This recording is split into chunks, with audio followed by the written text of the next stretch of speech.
normalement.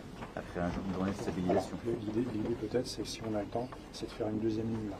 Parce qu'il y a le sujet des Oui, c'est donc, voilà, donc là, on est en train de travailler avec le... Vous avez créé ces derniers jours, Voilà. Et en violet, c'est ce que vous êtes en train de finir. Exactement. Quand est-ce qu'on a fait? Donc en fait, on s'est appuyé sur les ouvrages que l'on avait effectués d'habitation sur la commune de Lège, et on anticipe également avec la mise en place d'une ligne d'appui, protection de Somos et du temple.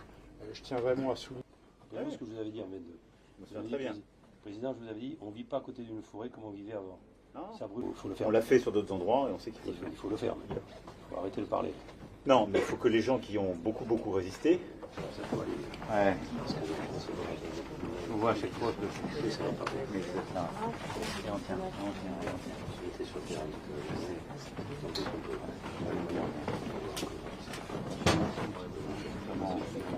Il faut bien voir qu'on est confronté à un feu totalement inédit. On a la situation aujourd'hui qui est la plus dure qu'on ait jamais mesurée, la plus dure depuis la Deuxième Guerre mondiale. On a plus de 160 000 hectares qui ont été brûlés d'ores et déjà, et la saison est loin d'être terminée. Tous ensemble cette bataille, et on sera là aussi dans la durée. Et donc les ministres et sous. Je veux remercier vraiment l'ensemble de nos pompiers, de nos sapeurs-pompiers, nos forces de sécurité civile, sous l'autorité du ministre et du directeur général qui sont ici présents. Remercier l'ensemble des collègues militaires qui ont prêté main forte. On a plus de 1500 militaires qui se sont déployés à vos côtés. Remercier évidemment nos policiers et nos gendarmes qui ont aidé à déplacer les populations, à protéger, qui en complément de tout le travail de nos forces de sécurité civile ont été là. Remercie infiniment. Un grand merci à nos DFCI, remercier l'ensemble des entreprises de travaux publics qui sont mobilisées. On va continuer à mener cette bataille, mais on va d'ores et déjà lancer les travaux pour accompagner les familles, les communes, l'ensemble de ceux qui ont tout perdu, pour permettre des relogements, et puis aussi pour leur redonner l'espoir et permettre de reconstruire derrière. Nous mettrons pour venir faire le suivi de tout ça et aider aussi.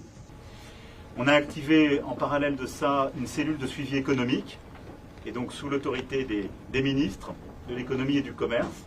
Alors on va accompagner l'ensemble évidemment des secteurs économiques qui sont touchés parce qu'ils ne peuvent pas travailler, ou parce qu'ils ont perdu des biens, et donc de l'agriculture au commerce en passant par les industriels. Tout ce travail est lancé, il va être coordonné de manière quotidienne. Et je voudrais évidemment remercier nos amis européens qui se sont mobilisés parce qu'on a mis en place il y a quelques années cet instrument de solidarité européenne. On l'a fait au début pour aider beaucoup de nos amis européens qui étaient très touchés et qui avaient des feux très durs. Et maintenant, vous voyez, on le sollicite. Mais merci du fond du cœur pour votre courage, votre mobilisation, votre abnégation et votre sens de l'engagement.